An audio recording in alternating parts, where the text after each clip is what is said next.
The story begins with Rain, a beast tamer who walks into a room where the hero's party is gathered by Arios, the leader, along with Mina the cleric, Lane the witch, and Gag, a bald guy. Rain thought he was an important part of the team, but the group looks at him coldly before Arios declares that he's being kicked out. He calls Rain a burden and says he's too weak to continue with them. Even though Rain had tried his best to contribute, his efforts were never truly appreciated. Shocked, he asks if this is some kind of joke, but his companions cruelly confirm their decision. They even demand he leave behind all his equipment since it was provided by the party. Laughing and mocking him, they celebrate his departure as they prepare to enter the Forbidden Forest without him. Now abandoned and stripped of gear and allies, Rain sits in town reflecting on the harsh words of his former team. He had always believed his contributions mattered, but it turns out they never did. With no money, no gear, and no clear direction, he realizes he must start his life over from scratch. At that moment, a group of children approaches him,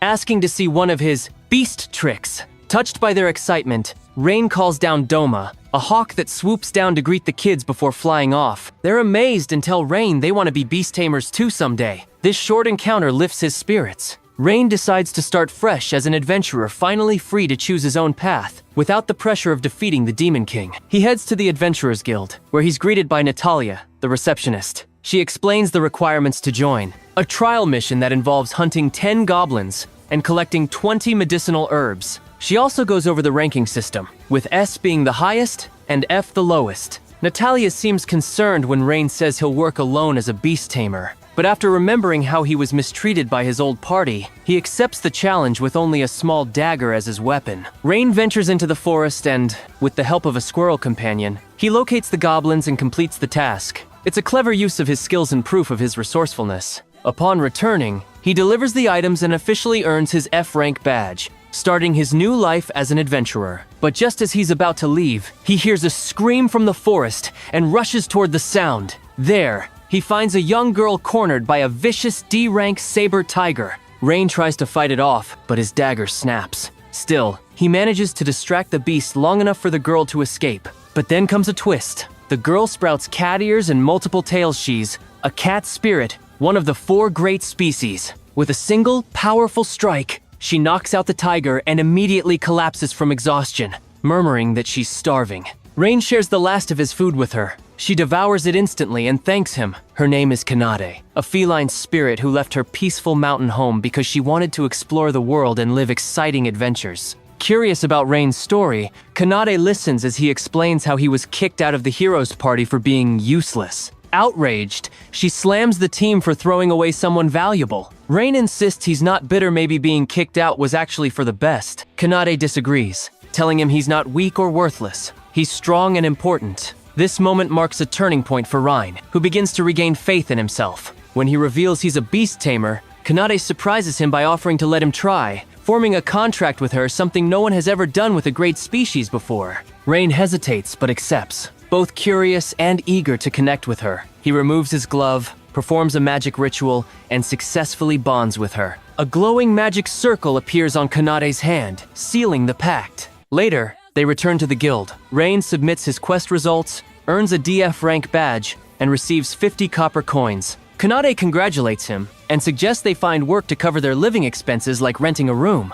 But suddenly, a man notices Kanade and mocks Rain, saying someone so weak doesn't deserve a powerful cat spirit. Kanade stands up for him and challenges the man to an arm wrestling match, betting herself as the prize. She absolutely crushes him, slamming his arm through the table, leaving everyone speechless. Natalia apologizes for the man's behavior and is shocked to learn that Rain made a contract with a great species. Kanade explains that when a tamer bonds with a great species, they absorb some of its strength. Rain is left wondering, since that power hasn't been seen in generations. They take on a simple herb collecting job next. Kanade's a bit disappointed, it sounds boring. But Rain impresses her again, commanding some rabbits to gather the herbs for them in seconds. On their way back, they hear shouting and come across a gang called the Dark Fangs attacking an old merchant. Though Kanade warns it's dangerous, Rain decides to step in. Using his tamer abilities, he takes out most of the bandits. Kanade is a little worried about the side effects of his new power, but the merchant is grateful. He warns them that the Dark Fangs will want revenge. Rain takes that as a cue to find the gang's base and shut them down for good.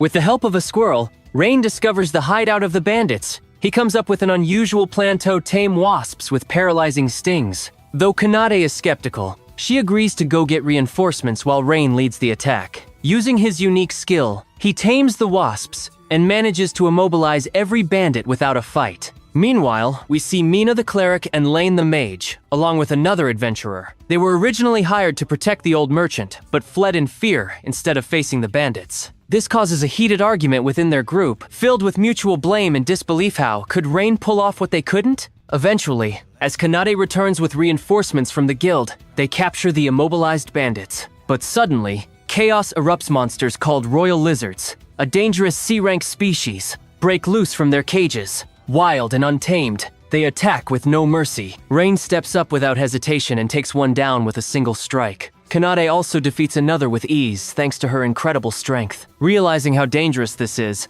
Rain orders the others to evacuate the captured bandits while he and Kanade face off against the rampaging monsters. As he fights, Rain reflects on how his old self still under Arios' influence would have probably ignored the problem. But now, with a new mindset and true allies by his side, he fights bravely alongside Kanade. Together, they defeat the royal lizards, earning the respect and admiration of everyone present. Back at the inn, there are no vacant rooms, so Rain and Kanade end up sharing one. Rain offers to sleep outside, but Kanade insists she trusts him, so they share the room, each in their own bed. That night, Kanade reflects on her past. Before meeting Rain, people always tried to use her for her abilities as a beast girl. But now, for the first time, she feels seen as a normal person. Touched by Rain's kindness, she silently promises to protect him and stay by his side. The next day, they take on simple quests again until the guild assigns them a bigger job, dealing with the bridge guardian of Estrade, a rogue fighter who blocks the most important bridge connecting the central continent with the southern one. Though he hasn't harmed anyone, his presence terrifies travelers. Motivated by the 5 gold coin reward, Rain accepts immediately. At the bridge, they try to gather information, but no one's willing to talk. Suddenly, Kanade senses something approaching from the sky. A red dragon swoops down and transforms into a beautiful red-haired girl. Introducing herself as Tanya, she reveals that she is the bridge guardian. According to dragon tradition, she must train in the outside world after turning 15. Though skeptical at first, Kanade, proud of being a superior species, prepares to fight alongside Rain. Tanya strikes first, surprised by Rain's ability to block her attacks, but still manages to push him back. Impressed, she ups the intensity and breathes fire, accidentally burning Kanade's tail. Furious, Kanade launches a counterattack, trading blows with the dragon girl. Meanwhile, Rain quickly comes up with a plan. He asks Kanade to stall for time as he retreats. While hiding, he uses his tamer skill to summon venomous birds to confuse Tanya. Though the poison doesn't hurt her, it stuns and disorients her long enough for Rain to corner her. Admiring their spirit, Tanya agrees to stop the fight. Rain offers her a spot in their party, not to use or sell her, but to have her as a true companion. After some teasing from Kanade, Tanya accepts. Back at the guild, the receptionist is stunned by Rain and Kanade's success against the bridge guardian. Rain tries to hide the fact that Tanya is a dragon, but her striking looks draw attention around town. Tanya openly says she likes Rain, sparking immediate jealousy from Kanade. Tanya then asks Rain to form a contract with her, and it succeeds without issues. With their new member on board, the group resumes low-level missions like defeating slimes. Though weak individually, slimes can become dangerous in large swarms. Meanwhile, Rain's former party struggles in the Forbidden Forest, overwhelmed by the harsh conditions. Arios, frustrated, begins to plan to track Rain down, not to apologize sincerely, but to use him temporarily to get through the forest before abandoning him again. Back at the inn, Kanade and Tanya argue over who gets to sleep near Rain's face, but Rain, exhausted from the day's events, falls asleep before he even notices. As Tanya settles in, their team continues to grow stronger, taking on new challenges and developing deeper bonds. Kanade hates fighting slimes there. Sticky goo leaves her grossed out every time. Tanya, on the other hand, handles them effortlessly with her fire magic. Smirking, she offers to handle all the slime hunting, much to Kanade's relief. When they can't locate the slime nest, Rain uses a high-level tamer skill. He enters a trance, transferring his consciousness into a bird. The bird speaks, leaving Kanade and Tanya speechless. Rain explains that he's using assimilation, a rare beast tamer technique that allows him to control animals and speak through magical brainwaves. The girls are amazed very few tamers can pull this off. Rain says it's nothing special, but asks them to watch over his body while he searches for the nest. Eventually, he finds it. Tanya asks if he knows any magic. Rain says he only knows basic spells like heal and fireball. She tells him to try anyway and moves him closer to the slime nest. Though hesitant, Rain casts a small fireball, which explodes and wipes out all the slimes in one hit. Shocked, Tanya realizes what happened. Just like when he bonded with Kanade, Rain gained physical and magical boost this time, in fire magic, thanks to her. Fire being the second most powerful magic, Rain's spells are now much stronger. He doesn't fully understand the power-up yet, but as more slimes appear, Tanya offers to teach him how to really use his magic. Though strict, Kanade's training yields results. Rain improves significantly. Back at the guild, they report their completed mission and wait for their reward. Meanwhile, a young girl chats with Kanade and Tanya. Later that day, Rain heads out for some shopping and feels relieved that people think Tanya is just a cosplayer, dressed as a dragon, helping them keep her true identity hidden. During dinner, Rain discovers something new members of the great races have massive appetites. This sparks a conversation about his beast-taming abilities. Rain recalls growing up in a small village full of tamers. From a young age, he learned countless techniques while surrounded by animals and magical creatures. But when he was only 12, his village was attacked and completely wiped out by monsters. He was the sole survivor, rescued by adventurers, and later raised by an innkeeper. That's when he vowed to grow strong and join the heroes' party, hoping to prevent similar tragedies. However, his time with them turned out to be a disaster, mostly due to Arios' constant abuse. Kanade comforts him, reminding Rain that his desire to help others shows true courage. Tanya agrees, adding that she's genuinely happy to call him her master. The next day, they're sent on a mission to hunt orcs more intelligent than goblins and far more dangerous. While competing to see who can defeat the most, Tanya gets caught off guard. Rain immediately jumps in to protect her, taking a hit and getting slightly injured. He quickly heals with magic, but Tanya feels guilty and later apologizes. Rain calmly tells her there's no need to worry, which only makes her fall for his kind heart even more. On their way to the next quest, they unexpectedly run into Arios and the former hero party. Arios tries to offer a half-hearted apology, but can't resist insulting Rain again by calling him useless. This enrages both Kanade and Tanya, who make it clear that Rain isn't just their tamer, he's someone they respect. The old party is shocked to see Rain accompanied by not one, but two members of the great races. They can't understand how he managed to accomplish something so impossible. Rain doesn't waste time, he interrupts Arios and demands to know what they want. Arios explains they're stuck in a shifting magical forest and need Rain's help to navigate through it. He tries to convince him that it's a golden opportunity and that Rain should be grateful to be invited back. But Rain flat out refuses. He has no intention of rejoining the people who once discarded him. The girls are proud of his decision, and they all begin to walk away. Suddenly, the cleric speaks up, revealing that a crucial relic needed to defeat the Demon King lies hidden in the forest. Without it, the world could fall into chaos, and countless innocents may die. Haunted by the memory of his destroyed village, Rain reluctantly agrees to help, despite the party's toxic attitude. Even then, the old party complains and accuses him of wasting their time. Before planning anything, Kanade and Tanya confront them, demanding a real apology. Tanya even warns them that if they don't apologize properly, she'll force them to kneel with her fire breath. She really doesn't want to upset Rain, but she's not bluffing. Arios, full of pride, instead insults them again, calling them pets. That's the last straw. Rain punches him straight in the face after he implies something indecent about beast girls. Arios is humiliated. He considers Rain's companions to be beneath him. Rain firmly declares that every time they disrespect his teammates, he'll make them pay until they learn to treat them with the respect they deserve. A full-blown fight breaks out. Kanade takes on the warrior. Tanya fights the cleric and mage, while Rain prepares to face off against Arios. The warrior is overwhelmed by Kanade's speed and strength. Desperate, he uses every skill he has, but Kanade easily dodges and mocks him. With just one kick, she knocks him into a tree and leaves him unconscious. Tanya, meanwhile, faces off against the mages Ileana and Mina, who launch powerful spells at her. But Tanya nullifies everything using her technique Materia Cancel, which dissolves any magic cast against her.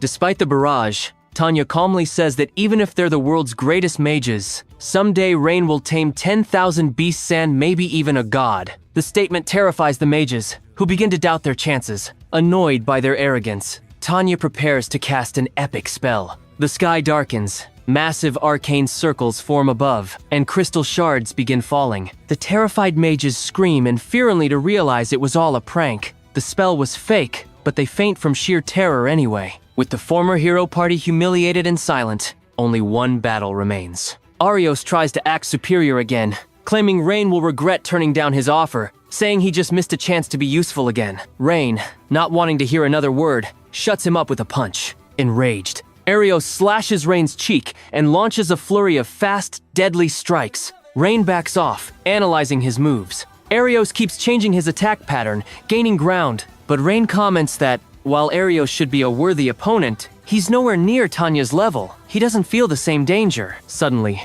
Rain grabs his arm and lands a powerful punch to his gut, making Arios cough up blood. Staggering, Arios realizes he can't match Rain's speed or strength. Rain then punches a massive rock behind Arios, shattering it with one strike. Arios tries to capitalize on the opening, thrusting his blade forward, but Rain dodges effortlessly. Frustrated, Arios shouts, "Why can't I land a single hit?"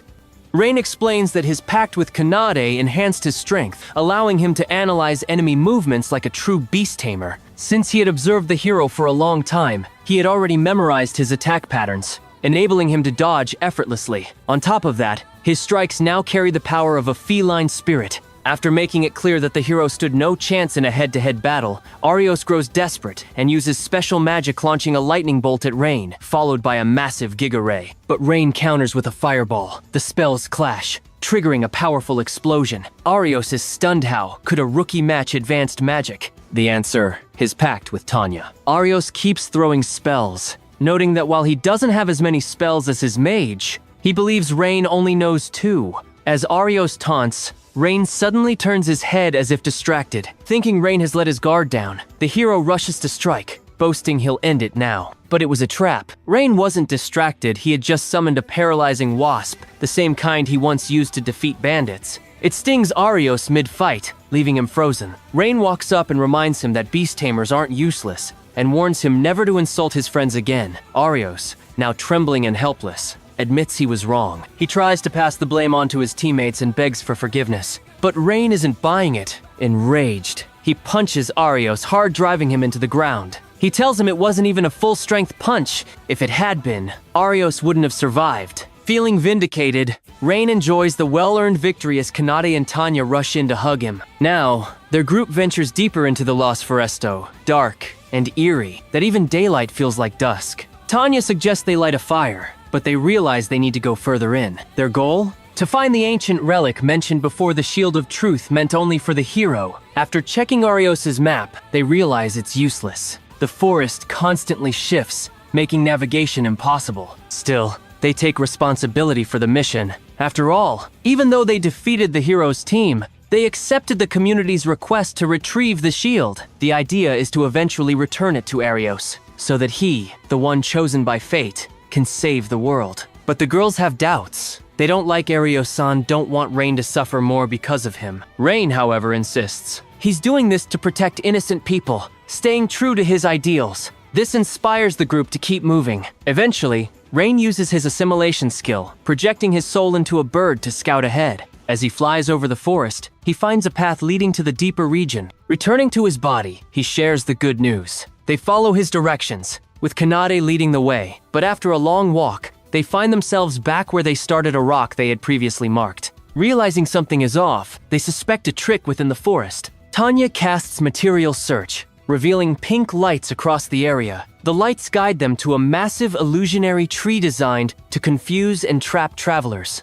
It emits a magical field that affects the brain, causing people to walk in circles. Tanya asks Kanade to destroy the tree quickly, worried they're wasting time. Just as Kanade prepares to strike, voices ring out from the tree, telling them to leave. Suddenly, a fairy emerges. "This isn't just any fairy, it's an elite race," said to surpass even dragons. Fairies vanished over 200 years ago. Once beings of mountains and ancient forests, they withdrew from humanity after centuries of conflict. Human expansion led to war between the races, and eventually, fairies disappeared into unreachable places, carrying a deep hatred for humans. Rain tries to talk to the fairy, but she responds with no reasoning, just pure hostility. "Leave this place," she demands. When the group doesn't move, the fairy threatens to drive them out by force. casting magic that pushes them back into the forest. Once in a calmer spot, the group wonders why the fairy was so hostile. They thought fairies were peaceful, almost mythical. Rain explains that it's extremely rare for a fairy to even appear in front of a human, let alone talk to one.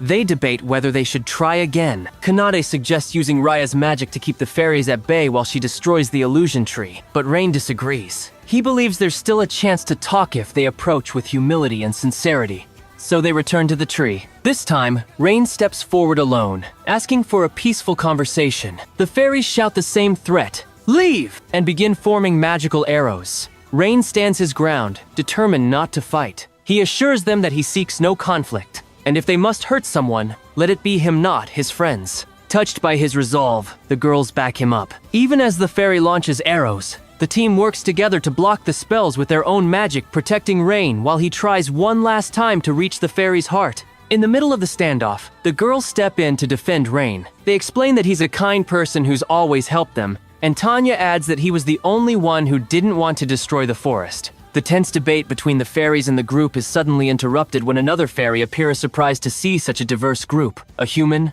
a feline spirit, and a dragon. She introduces herself as Sora and listens as the group explains they're searching for the Shield of Truth to give it to the hero. Sora reveals that she's the one who created the barrier protecting the fairies' village. Though she can't disable the barrier, she agrees to give them the shield to aid them in the fight against the Demon King. With a quick chant, she disappears and returns seconds later, holding the shield in her hands. Despite the deep hatred most fairies feel toward humans, Sora makes it clear she despises monsters even more. She adds that giving away the shield wasn't a favor, but part of a pact with the previous hero. The group thanks her and prepares to leave, but Rain senses something is troubling Sora. He returns to her and gently asks what's bothering her. Hesitantly, Sora reveals she has a twin sister, Runa. Both maintain the barrier's magic, but one day they were attacked by a dark knight. Runa was captured, and despite Sora's efforts, she couldn't stop him. The knight demanded the barrier be taken down in exchange for her sister's life, but Sora refused, heartbroken. She went to the fairy leader for help, but he prioritized the safety of the village over Runa's life. Hearing this,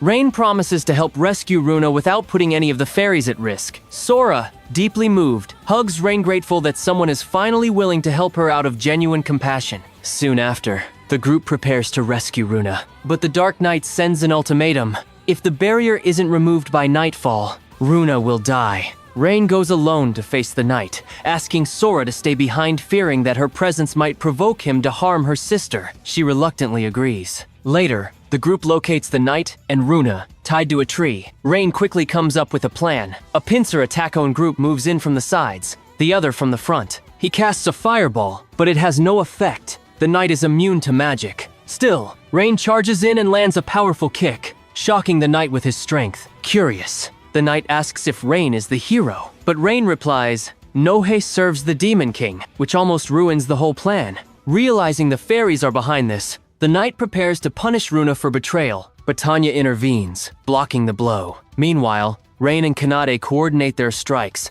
managing to push the knight back and free Runa. Cornered, the knight unleashes a terrifying slash. His sword sends waves of force that cut down trees. Rain and Kanade hide behind one to regroup. Rain then summons paralyzing wasps, while Kanade powers up with the strength granted by their pact. With her boosted might, Kanade lands a devastating final blow, bringing the knight to his knees. Tanya returns with Runa, now safe. She asks about the spell Rain Yuusha, explains that it's something he learned as a child. The twin fairies thank him, and Rain notices their striking similarities despite their differences. Grateful for his help, the fairies ask to join Rain's party to protect him and avoid future threats. He agrees, and they perform the pact ritual. Afterward, Rain is exhausted but happy with what they've achieved. Later, they meet with the heroes group again. When Rain presents the shield retrieved in just 2 days, the party is stunned. The cleric confirms the shield's authenticity. Despite the past tension, the hero offers Rain a chance to rejoin them, but Rain firmly declines, recalling how they once betrayed him.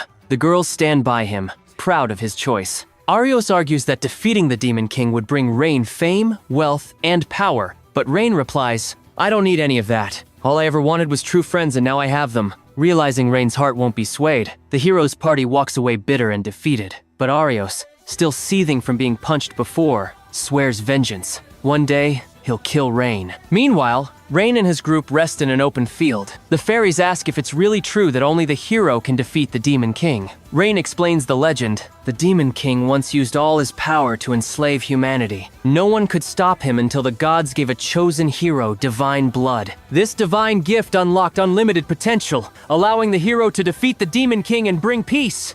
Because of this divine blood, the hero is destined to surpass all limits. Kanade scoffs, pointing out that the current hero is weak. Rain agrees, but says that eventually, the hero will grow powerful enough to face the Demon King. Sora then turns the conversation around saying that Rain, by forming contracts with powerful beings like Tanya and mastering dragon magic, has started to break his own limits. If he keeps going, he may surpass the hero. The girls excitedly agree. They'd much rather follow Rain into battle than an arrogant fraud. Rain reflects on how his former team was so focused on their mission, but after being cast out, he lost all responsibility. Now, he's finally enjoying life again. Still, he knows that defeating the Demon King won't be easy. So he decides, if he's going to take that path, he must keep growing stronger. The girls agree to wait until Rain is ready, while he feels happy to finally have new goals. The next morning, we see Rain sleeping on the floor of the inn, surrounded by the 4 girls, still waiting for an available room. During breakfast, they discuss how Rain has grown incredibly strong and now needs better equipment to protect his companions. In the city, Zero and Runa feel uneasy around humans, still struggling to adjust after years in isolation. Rain reassures them that not all humans are evil, but the transition is understandably tough. Soon, 2 men approach Tanya to show respect she had defeated them earlier at the bridge. Meanwhile, Kanade receives a free apple from an elderly lady she helped. The girls begin to realize that, despite being from rare and powerful species, they're starting to blend into human society. They visit a weapons shop run by a dwarf. Runa jokingly suggests Rain should wield a whip, but the conversation quickly gets awkward. Rain, unsure about daggers, gravitates toward a sword on display. Just then, a customer purchases a fancy-looking blade. Rain inspects it and questions the dwarf about its quality. The dwarf confesses that it's not a serious piece, it was crafted in his spare time. He reveals that wealthy customers only care about appearance, not true craftsmanship. But then, he shows Rain a special sword handcrafted with dedication. He vents his frustration. People discard great weapons simply because they don't understand their value. Tanya agrees great weapons should be forged by great artisans. Rain explains that, as a beast tamer, he's trained to observe weapons carefully. The girls praise his insight, and the dwarf, impressed by Rain's words and passion, offers to craft him a custom weapon. Just one problem, he's out of materials. So Rain decides to visit the guild to take on a quest for Mithrilth rare metal needed for legendary gear. At the guild, Rain arrives at a busy plaza, learning that the hero is recruiting new party members. The crowd surrounding him leaves Rain feeling a bit down and isolated. But Runa and her sister step up and speak with the receptionist. Rain accepts a formal request to retrieve Mithril from a long-abandoned mine once owned by the dwarf's ancestors. The dwarf explains that weapons made from mithril are extremely durable, but mining it is difficult and expensive. Kanade and Tanya encourage Rain to speak his mind. He asks them to join him on the quest, and the dwarf happily accepts. He's impressed that Rain values quality over riches. Outside, the group reflects that the dwarf wasn't as grumpy as people claimed. He simply cares deeply about his craft. As they head toward the mine, Sora and Runa struggle with the rough terrain. So the team detours to a lake, where Kanade proposes a quick bath. Everyone agrees, except Rain, who stays behind to watch their belongings. While bathing, the fairies enviously comment on the girls' figures, and chaos erupts when a fish bites Kanade's tail. She yells, and Rain rushes in to help only to end up flustered and apologizing endlessly. Later, they reach the mine and hide near the entrance. A suspicious bird squawks, alerting 2 armed guards. But Tanya and Kanade quickly knock them out. Rain is disappointed they couldn't get any information, so the fairies use memory magic to extract the truth. They discover that thieves, in league with rogue adventurers, are mining mithril using magic. Rain pats the girls' heads, fulfilling a promise, and they prepare to enter. Inside the mine, Rain realizes the enemy knows they've arrived, probably thanks to another beast tamer tracking them. The rogue adventurers panic after losing contact with their allies. The enemy tamer commands them to strike first. A fireball flies through the tunnel, but the fairies block it with a barrier. Kanade and Tanya disable the mages with coordinated spells, and Tanya burns the archers with a sweeping flame. Now, only the tamer remains. He lunges at Rain with a dagger butt. Rain knocks him out with a single punch. Before fainting, the enemy tamer summons his beast. Vegimo, a B-rank monster. Rain explains that taming such creatures takes immense skill and magic. They typically hate humans. But the tamer reveals he raised Vegimo since childhood. Because of that bond, the beast obeys. Vegimo charges at Rain with earth-shaking blows. Rain dodges while ordering the girls to rescue the captured adventurers. But the mine begins to collapse. Rain blasts Vegimo with fire, but it barely scratches him. Kanade tackles the enemy tamer and demands he stop the monster. He refuses. At that moment, Rain recalls Kanade's words. "You're not useless. Your strength is real." He remembers all the times his companions believed in him. Then, he stops moving. Vegimo rushes toward him, preparing to strike but suddenly freezes. Rain has tamed the beast, overriding the old contract. Something nearly impossible. Empowered by the trust and bonds he shares with his friends, he accomplished the unthinkable. The enemy tamer, furious, screams at Vegimo to keep attacking. But the monster, overwhelmed by contradictory commands, loses control and turns on him instead. Rain unleashes a much stronger fireball, incinerating Vegimo completely. He calmly explains that monsters, no matter how tame, always harbor hatred toward humans. He simply took advantage of that truth to win. After the battle, the captured thieves reveal the truth: they had stolen the dwarf's mithril out of spite. They thought his weapons were mediocre and wanted to prevent him from forging anything ever again. Back in the city, Rain shares this with the dwarf and offers him some perspective. Rather than reserving his best efforts only for worthy warriors, he should always pour his heart into crafting, no matter who wields the blade. The dwarf reflects and agrees. Inspired, he promises to start over and dedicate himself to making quality weapon sand to explain how they work to his clients, so they understand their true value. Rain then requests something special, a glove and a dagger based on a new idea he has in mind. The dwarf agrees, though he'll need some time to forge them. While they wait, the group decides to relax. Meanwhile, elsewhere in town, the hero interviews another beast tamer but quickly dismisses him, calling him useless. The poor guy could only tame small animals and wasn't a fighter. Despite meeting the technical requirements, he failed to impress. The cleric dares to ask if the hero is being too harsh but is met with anger. The hero refuses to lower his standards. Even so, the cleric remains loyal and decides to stay a few more days to help find a suitable candidate. Back at the inn, Rain reflects on the hero's words. He pulls out a purple ring from a drawer, an item that seems to represent a different path, and realizes his role in this world might be far greater than he thought. The next morning, Rain visits the guild to inquire about the thieves' punishment. He's told they'll be detained, stripped of their adventurer licenses, and forced into labor. Harsh but fair, given their crimes. Rain leaves feeling a bit sad for them. But outside, the fairies greet him with cheerful energy and help lift his mood. He takes them on a walk around the city, where they enjoy hot dogs and a peaceful stroll. Curious, the fairies ask about Rain's new powers. They suspect he's gained incredible strength and magic, but Rain insists he hasn't learned any new spells. The fairies are stunned, wondering if he's unknowingly using some ultimate magic that even they don't understand. Rain expresses his gratitude. Even if they didn't teach him new spells, he's thankful for their support. The fairies then ask why he trusts them specially after being abandoned by his old party. Why choose them over stronger allies? Rain answers honestly. Getting kicked out of the hero's party hurt, but it also forced him to reflect. It wasn't just Arios's fault. Admits that he too failed to trust and connect with his companions. Now, he's determined to build real bonds with people who believe in him. The fairies are touched. Just as the moment grows heartwarming, Runa gets hungry, shifting the mood instantly. Suddenly, a blonde nobleman appears, demanding their names. The townspeople watch in fear. He introduces himself as Edgar. The city lord Sonend arrogantly claims he'll take the fairies as his own. They're horrified and ask if he's insane. Edgar offers luxury and wealth in exchange for submission, but the fairies proudly declare their loyalty to Rain. Enraged, Edgar commands his guards to attack. Rain, unfazed, vows to protect them. The guards charge in, but Rain defeats them effortlessly. Edgar, furious, orders his men to threaten the townspeople with executions. Rain desperately searches for a way to end things without bloodshed. The fairies consider stepping in, but fear starting a war. In a flash, Rain casts multiple magic circles and unleashes a powerful fireball, wiping out the guards. Then, with a dagger to Edgar's throat, he warns him,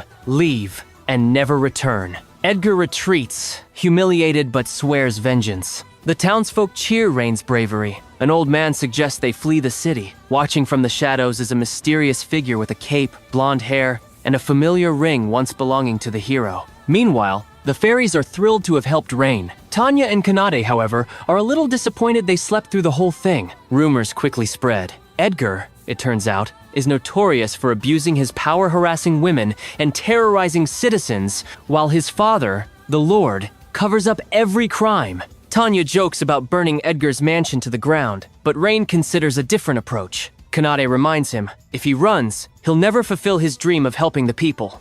The fairies agree they've grown fond of this city and want to protect it. At the mansion, Edgar rages over his defeat and sends his personal knight to investigate Rain with a bag of gold and orders to bring him in. At the same time, a strange girl with fox-like features appears, cruelly abusing a servant. The next day, Rain and Kanade visit the knight headquarters to report Edgar's crimes. But the knights dismiss them, saying accusing the city lord is an act of treason. As they leave, Rain realizes the knights are corrupt and protecting Edgar, hiding all the evidence. Suddenly, a blonde woman appears. She introduces herself as Estella, vice captain of the knights. She thanks Rain for defeating the Dark Fangs and confesses something shocking. Many knights do cover up the lord's crimes. She's one of the few still loyal to justice and asks Rain for his help in restoring the knights' lost honor.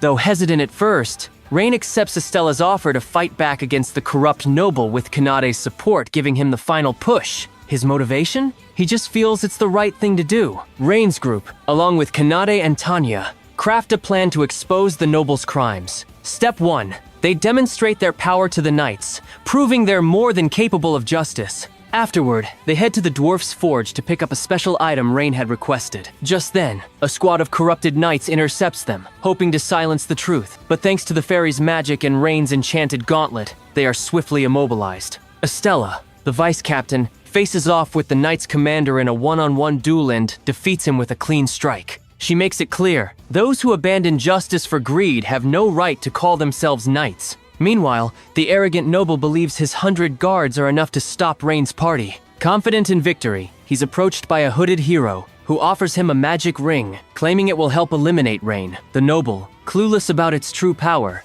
accepts with a smirk. Elsewhere in the mansion, Nina, the fox girl with 3 tails, sits imprisoned, crying in fear.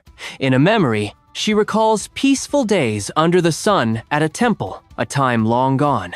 Outside, Estella and her knights attempt to storm the mansion, but the guards block their path. Tanya and Kanade step up to clear the way. Meanwhile, Rain and the others infiltrate the storage rooms, searching for captives. Thanks to the fairy's tracking magic, they teleport to the hidden prison and locate Nina. She's terrified and weakened, still bound by a cursed slave collar. Rain gently heals her, assuring her that she's safe now. Though hesitant, Nina begins to trust him. Through tears, she explains her suffering and warns that the collar can't be removed by force. But Rain believes in her and in himself. He attempts to break the curse using magic, but the feedback nearly knocks him out. Nina begs him to stop, to forget her and save himself. But Rain refuses. He tells her she matters, that she's already part of their group, and that she deserves to be free. Drawing on the strength of his companions and their bonds, he fuses his magic with the others and finally breaks the collar. Exhausted, Rain collapses into Nina's arms, while she clutches him, moved by his pain and kindness.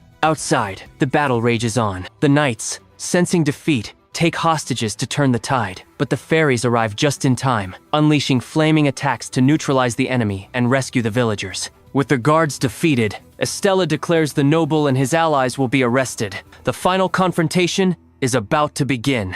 At the mansion, the noble rages at his defeat. His father, sensing danger, prepares to flee but is intercepted by Estella. When he refuses to surrender, Rain incapacitates him with his thread magic. But the real horror begins when the noble's son appears furious and activates the magic ring. A reaper emerges and strikes Rain down, or so it seems. To everyone's shock, Rain stands up completely unharmed. Kanade explains, tamers are immune to death magic. Rain then reveals a hidden ability, the power to nullify magical effects, a gift he inherited from his father. Suddenly, a strange purple mist begins consuming the noble. It oozes from the ring, taking on a terrifying form. A demon is born. Rain recognizes it instantly. It's the same monster that destroyed his village when he was a child. The demon thanks them for his freedom and promises a slow, painful death for all in return. Rain steps forward, vowing to stop him. The girls prepare for battle. Nina, still shaken,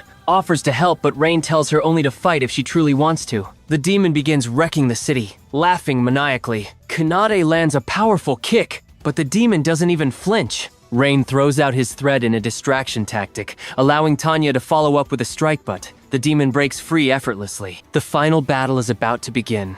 Next, the fairies unleash a lightning impact spell that triggers a massive explosion, but the demon barely flinches, mocking them. He says 5 against 1 isn't a fair fight, and maybe he should call in some allies to make this battle more interesting. Chaos erupts as the demon summons monsters, sending them to devour everything in their path. Our hero's squad faces off against the creatures and quickly realizes just how weak they are, easily taking them down. Realizing his mistake, the demon reminds them he's still in this fight. Without warning, he fires a powerful beam straight at Kanade, knocking her down. Enraged, Tanya counters with her dragon's breath, combining it with the demon's beam, but even that power isn't enough, and she falls too, though not seriously hurt. Wasting no time, the demon launches dozens of projectiles across the city, laughing as insect nests burn to ashes. Our hero fires his multi-shot fireball skill to stop him, but the attacks seem to do nothing. At that moment, the fairies shoot a sacred spear that paralyzes the demon. Seizing the chance, our hero boosts Kanade and Tanya, sending them to finish the fight. Both rush the demon, landing hundreds of punches while the fairies prepare another light spell that sends him flying. But the demon just laughs, saying their blows were strong but meaningless. In response, he summons hundreds of flying deer, sending them across the city as he escapes through the skies. Desperate, Rain fears he can't stop the demon or save the citizens, but the fairies promise to teleport everyone to safety and reveal their true identities to protect the city. Meanwhile, the heroes group wonders if they should intervene, but Arius reminds them their goal is to defeat the Demon King, not his minions. They decide to wait for the demon to finish with our hero and his team. The cleric and warrior, though disagreeing, stay silent. In the city, the vice captain and her soldiers clear the way. Overwhelmed by monsters, the soldiers struggle, but the vice captain reminds them their duty is to protect all citizens. Just then, the fairies arrive with an evacuation plan, asking for help gathering everyone in one place. The king's group prepares for this task, leaving the demigoddess with the twins, while Kanade, Tanya, and our hero close in on the demon. They tell our hero to save energy while they take down the summons. The fairies continue teleporting citizens, but many doubt them after all. Fairies were once thought to hate humans. However, a vendor's kindness offering food and the help of some saved girls and nobles slowly earn the people's trust. One by one, all the citizens are safely teleported away. A soldier arrives, reporting monsters have arrived, and Sora tells Runa she'll handle them while guarding the teleport. Meanwhile, Tanya and Kanade keep fighting summons. Adventurers arrive to help, cutting down monsters to clear the path to the demon. Sent by the guild due to a shortage of knights, they join our heroes group to make sure they reach the demon. The armorer shows up too, offering all the weapons he recently forged. Grateful, the adventurers say they don't need a cowardly hero because they have someone brave like our hero. With the adventurers' help, they push forward, while the fairies keep managing teleportation. The demigoddess, confused and worried, feels guilty for not protecting anyone without using her powers. She reflects on a life spent running from problems and wonders if she should let others protect her instead. In the end, Sora decides to teleport Herbert when she goes to tell her the demigoddess has vanished. Back on the battlefield, our hero knows he must get close to the demon to stop him. Kanade asks if Tanya could transform, but Tanya says she can't move fast in that form. Kanade suggests using the fairy's teleport, but Tanya says that's tough if the demon keeps moving. At that moment, the demigoddess appears, revealing she's decided to stop running and join the fight. The group remembers demigods have unique powers like space manipulation, so they ask her to teleport our hero close to the demon. Meanwhile, Kanto, Tenny, and Kanade battle the demon's many summons. Trusting that Ray will handle the main enemy, our hero dashes between buildings, dodging attacks with his thread and positions himself on a tower. The demon launches a massive energy ball, but the demigoddess teleports to save him, flying through the sky briefly. Seizing the moment, our hero places magic circles that paralyze the demon though the evil aura harms him. Calling on his friends, he channels his strength. His eyes glow red as he overwrites the demon's control over his summons, turning them against him. In a final explosion, the demon is impaled on a bell tower and vanishes, while our hero, exhausted, is rescued by Tanya. From above, they see the destroyed city, but it's free. The demigoddess thanks our hero and expresses her wish to support him more, leading to a successful pact that officially adds her to the team. At the guild, they're welcomed with honors. The captain of the knights calls for help rebuilding the city and guild. Our hero is rewarded with a rank promotion from E to C for his great feats. Surprised but encouraged by his friends, he accepts. With the reward, they decide to find a new home since sharing one room is too cramped. After checking several places, they find a perfect cabin in the mountains. The receptionist warns it's haunted. Kanade, scared of ghosts, hesitates, but our hero decides to buy it to investigate. Inside, the house is spotless, but a hostile presence moves furniture and windows. A smoke figure forms into a white-haired maid, and the fairies try to purify it with magic, but the ghost slips into another astral plane to avoid them. Finally, the ghost focuses on Kanade, the smartest one in the group, and reveals her true goal isn't to harm them, but to protect her home. Kanade, terrified, attacks the ghost in desperation. At first, it seems useless, but they soon discover physical attacks actually affect her. The cat girl chases the spirit, who tries to escape, but the fairies raise a barrier blocking her return to the astral plane. Trapped with nowhere to run, the ghost decides to confront them head-on and tries to possess our hero, but he stops her mid-air, showing an unexpected skill. Turns out, as a kid, he learned how to deal with ghosts, a skill he never thought would come in handy. Our hero explains to the spirit that his soul is purer than most ghosts, making it easier to control her. Impressed by his ability, the spirit surrenders. She introduces herself as Holly, a maid who died 30 years ago. She wandered without a place to belong until she ended up in this house. When the group asks how she died, Holly tells a haunting tale of the cruel, womanizing, and sadistic master of the mansion where she worked. One day, after being stripped against her will, she woke up to realize she was no longer human but a spirit. After sharing her story, Holly tries to say goodbye, believing there's no reason to stay. But our hero and the girls ask her to remain with them. Though hesitant at first, she doesn't understand why they want her to stay. They explain that thanks to her, the house was incredibly cheap and that she could help them take care of it. Touched by their offer, Holly agrees with a big smile, excited to have new friends to share her time with. Later at the guild, the group formalizes the house purchase, sealing a fresh start. Meanwhile, the hero and his crew arrive in town to gather supplies, but the merchants refuse to help, saying they have no honor since they never came to save the city when it needed them. Furious at their disdain, our hero slashes a market stall with his sword and storms off, vowing revenge against the merchants and anyone who stands in his way. Back at their new home, Kanade and our hero arrive with food. Before entering, Kanade warmly welcomes him homewards that deeply move our hero, reminding him how long it's been since he had a place to call home. During dinner, he thanks the girls for coming into his life and filling the void he'd felt since losing everything. As he enjoys the moment, he reflects on how much has changed. He never expected to form such a special bond with them. The girls also share their gratitude, happy to have met Rain, and that he chose to become an independent adventurer. They celebrate their achievements and new friendships, toasting to a future full of unforgettable moments as a family. And that's how this recap ends. If you made it this far, please subscribe and leave a like. It helps so much. Until next time.